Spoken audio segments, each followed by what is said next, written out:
Coach L here, if you have any questions. Can we start right there and just how proud of Isaiah? You know, Isaiah has been just a sensational player since his freshman year. He's improved every year in every category of the game. The thing I love about him is he never changes his expression. You never know what's going on. He just keeps playing basketball. He practices and plays the same way every day, hard. He plays hard, he plays smart, and he plays together with his teammates.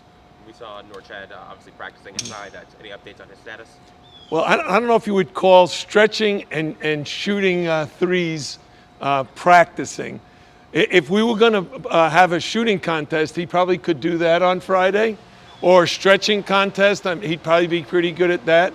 Whether he can actually run and jump, we'll have to wait and see that tomorrow. So you haven't tested that at all yet? You're letting it sort of swell and come down? I don't test anything. I wait for the trainer to tell me he's ready to go. He hasn't told me that yet. What kind of mindset are you getting from Norchad? Obviously, he wants to play. He wants to play, and he's been in the training room diligently for the last 5 days. And I don't mean for an hour. He's been there like 10 hours a day. So he's bound and determined to get as well as he can in a very short period of time, considering the injuries he sustained against Duke Friday night. I assume you looked at Drake a little bit. What are your initial thoughts on the talent there? I think Drake and their entire program, they have a consistent winning culture. They've won over 20 games 5 years in a row. Tucker DeVries is as good a player as there is in the country, skillfully. I mean, he can shoot it, he handles, he can post you up, defends, rebounds. And, you know, they got Wilkins, who's the leading three-point shooter in school history, and Sturtz, who's the leading rebounder in school history.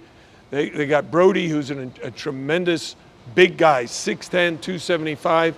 And then their quarterback, their leader, their catalyst, Roman Penn, is like 25 years old.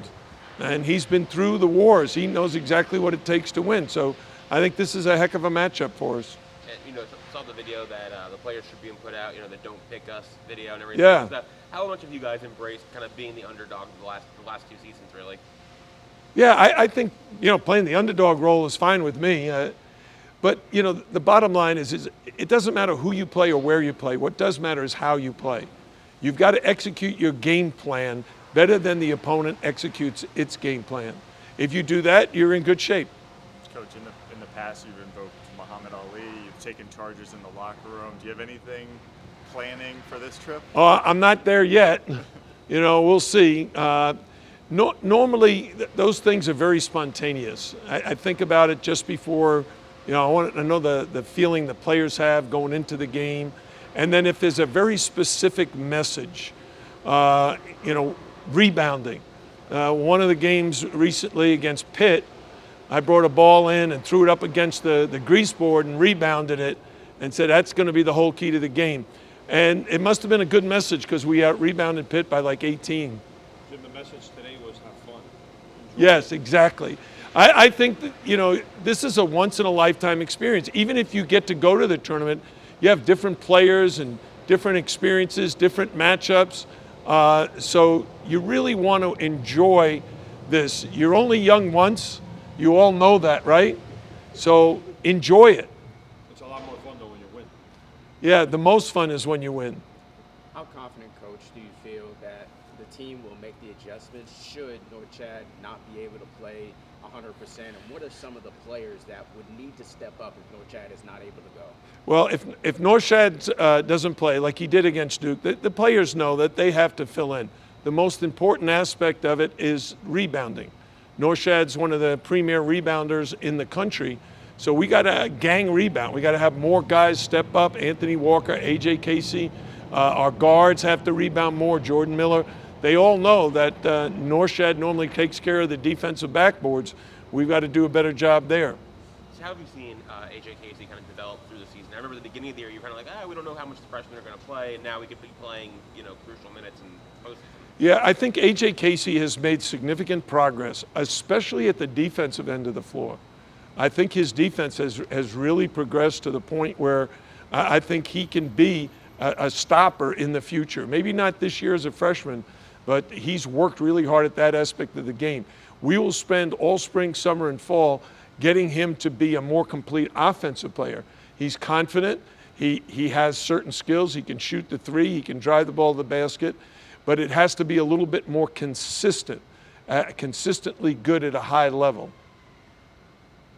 I know you never look too far ahead, but Indiana's a very large team. Do you feel like your team, I know early in the year, like, we're so small. Do you feel like you've seen enough that a large team won't phase you guys? You already, like, transitioning from a Drake to an Indiana size-wise won't be an issue in terms of a one-day turnaround? Well, here's the thing. In the ACC, you play against all different kinds of teams, all different rosters. When we played Duke, they had 2 7-footers in the starting lineup and a 6'8" small forward, and we battled them right down to the last minutes of the game.